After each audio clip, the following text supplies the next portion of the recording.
O livro da Divina Consolação da Bem-aventurada Ângela de Foligno, páginas de 100 até 105. O primeiro companheiro de Jesus Cristo, o livro da vida e a nossa salvação, foi, portanto, a constante, suprema e perfeita pobreza. Essa pobreza manifestava-se em 3 graus. O primeiro era grande, o segundo, ainda maior, estava unido ao primeiro, e o terceiro, que se juntava aos 2 primeiros, formava a mais perfeita pobreza. O primeiro grau dessa pobreza perfeita de Cristo, que é o livro, o caminho e o guia da alma, foi que ele se dignou a ser pobre em todas as coisas temporais deste mundo. Assim, ele não possuía terra, nem vinhedo, nem jardim, nem qualquer outro bem. Não tinha ouro, nem prata, nem dinheiro de espécie alguma, nem qualquer coisa que fosse sua por direito próprio. E ele não quis aceitar das coisas deste mundo nada além do que fosse suficiente para socorrê-lo na profundidade de sua grande pobreza e suprir as necessidades do seu corpo. Fome, sede, privações, frio e calor, grande cansaço, austeridade e sofrimento. Ainda assim, do que fosse necessário ao corpo, ele não aceitava nada que fosse delicado ou agradável ao paladar, mas apenas alimento simples e comum, o que estivesse disponível nas regiões e povoados onde Cristo vivia, como vive um mendigo, sem casa nem abrigo. O segundo grau da pobreza de Cristo era maior do que o primeiro, pois ele desejou ser pobre em amigos, parentes e em qualquer tipo de familiaridade com os grandes e poderosos, renunciando, por fim, a toda amizade mundana. Por isso, ele não possuía nem desejava possuir amigo algum que fosse exclusivamente seu, nem mesmo sua mãe ou seu pai adotivo, José, ou seus discípulos. Por essa razão, ninguém hesitou em chutá-lo, golpeá-lo, açoitá-lo ou dirigir palavras ofensivas contra ele. Ele se dignou nascer de uma mãe pobre e humilde e ser criado sob a obediência de um pobre carpinteiro, seu pai adotivo. Da mesma forma, privou-se do amor e da familiaridade com reis e governantes, com sacerdotes e escribas, e também do afeto de amigos e parentes. Assim, nem mesmo por causa de sua mãe, nem de qualquer outra pessoa, ele deixou de realizar aquilo que pudesse agradar ao seu todo-poderoso Pai, ou que estivesse conforme a sua vontade. Amém. Como Cristo se revelou pobre em poder. O terceiro e supremo grau de pobreza foi que ele renunciou à sua própria natureza. Primeiramente, porque ele se fez pobre e necessitado, abrindo mão de seu poder. Ele, o onipotente, para quem nada era impossível, escolheu aparecer e viver no mundo como um homem frágil, enfermo e impotente. Assim, além de suportar as misérias humanas, a infância desamparada e outros fardos que tomou sobre si por nosso amor, ele, que era sem culpa ou pecado, quis aparecer como um homem fraco. De fato, ele enfrentou muito cansaço em suas caminhadas, visitas e humilhações. E ainda mais, não foi apenas o homem pecador que se levantou contra ele, mas também os elementos da natureza e os corpos inanimados receberam poder de seu Criador para lhe causar sofrimento e dor. Como se não tivesse poder algum para resistir, ele suportou tudo por amor a nós.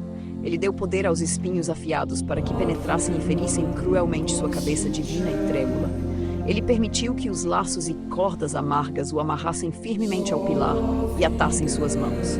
Aquele cuja morte fez estremecer a terra e trovejar os céus, aquele que era a verdadeira e perfeita luz, a luz que ilumina todas as coisas, deu poder ao véu para escondê-lo e aos açoites para ferirem seu corpo de forma longa e cruel. Ele deu força aos pregos duros para que perfurassem seus pés delicados e as mãos com as quais havia dado luz aos cegos e ouvido aos surdos.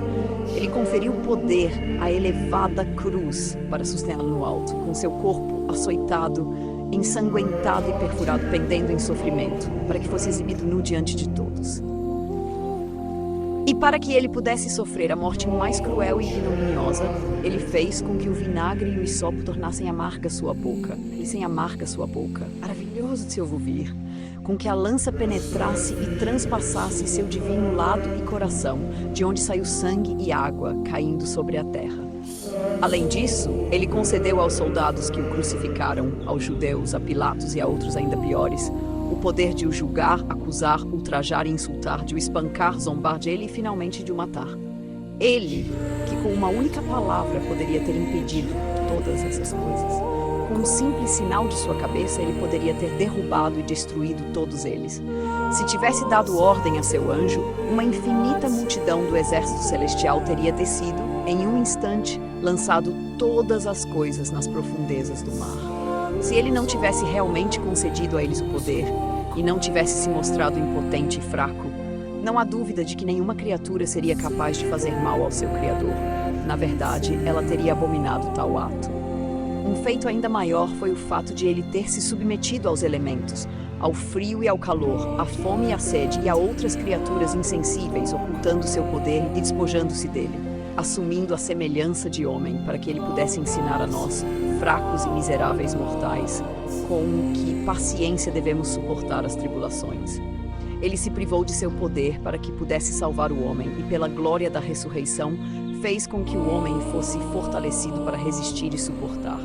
Um feito ainda mais grandioso foi o fato de ele ter dado ao diabo poder sobre si para ser tentado, levado ao perigo e perseguido até a morte, a fim de, por meio disso, libertar o homem do poder do diabo. Assim, o Senhor invencível de todas as coisas tornou-se um sofredor, o Criador de todas as coisas tornou-se impotente, o Rei forte tornou-se fraco.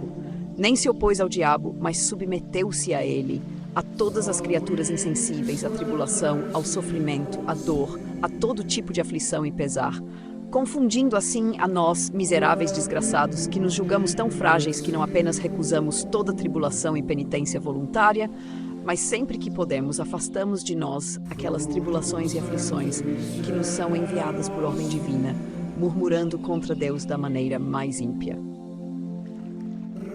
Notas explicativas. 1. Cristo, o livro da vida. Cristo é chamado de livro da vida porque, por meio de sua vida e ensinamentos, ele revela o caminho da salvação. Sua existência é um modelo de santidade para a humanidade. O primeiro companheiro de Jesus Cristo, o livro da vida e a nossa salvação, foi a constante, suprema e perfeita pobreza. Essa pobreza manifestava-se em 3 graus. O primeiro era grande, o segundo maior estava unido ao primeiro, e o terceiro, supremo, completava os 2 anteriores. 3.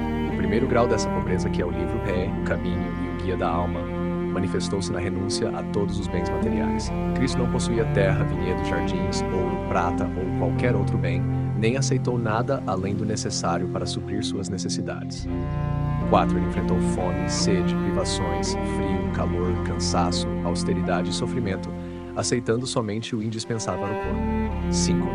Mesmo quanto à alimentação, rejeitava qualquer coisa delicada ou agradável ao paladar, contentando-se com alimentos simples e comuns como vive um mendigo, sem casa ou abrigo. 6. O segundo grau da pobreza de Cristo foi ainda maior, pois ele renunciou ao conforto das relações humanas, abstendo-se de toda familiaridade com amigos, parentes ou poderosos. 7. Ele não buscava amizades exclusivas, nem privilégios. Nem mesmo sua mãe, José ou seus discípulos eram posses suas. Sua dedicação era exclusivamente ao Pai. Por isso, Cristo não evitou o sofrimento imposto pelos outros. Foi insultado, golpeado e açoitado sem resistência. 9. Ele nasceu de uma mãe humilde, foi criado na obediência de um pobre carpinteiro e manteve-se afastado de reis, governantes e escribas. 10. No terceiro e supremo grau de sua pobreza, Cristo submeteu-se plenamente à vontade do Pai, abrindo mão de tudo para realizar seu plano divino. 11. Ele mostrou que, ao colocar Deus acima de tudo, é possível renunciar ao que nos afasta dele, mesmo quando isso envolve dor, perdas ou sacrifícios. Amém. Queridos ouvintes, chegamos ao fim deste audiolivro e quero expressar minha profunda gratidão a todos que permaneceram conosco até aqui. Sua dedicação em acompanhar essa obra é um verdadeiro sinal de busca pela sabedoria e pelo crescimento espiritual. Que o conteúdo ouvido possa nutrir sua alma e fortalecer sua fé. Aproveito para convidá-los a explorar as playlists do canal Caminho Católico, onde vocês encontrarão outros tesouros espirituais. São obras que podem acompanhar e iluminar sua jornada, como Castelo Interior de Santa Teresa de Jesus, Confissões de Santo Agostinho, Palavras Bíblicas com o Evangelho comentado por grandes eclesiásticos, Filoteia de São Francisco de Sales, Tratado da Verdadeira Devoção à Santíssima Virgem de São Luís Maria de Montfort, A Imitação de Cristo de Tomás de Kempis e As 3 Idades da Vida Interior do Padre Garrigou Lagrange. Cada uma dessas obras oferece um caminho profundo de reflexão e conversão, e espero que possam encontrar nelas a mesma riqueza espiritual que proporcionaram a tantas gerações. Nosso canal está sempre aberto para quem deseja aprender e crescer na fé. Continue nos acompanhando e compartilhando essa jornada espiritual. Mais uma vez, obrigado por sua presença e que Deus abençoe a todos.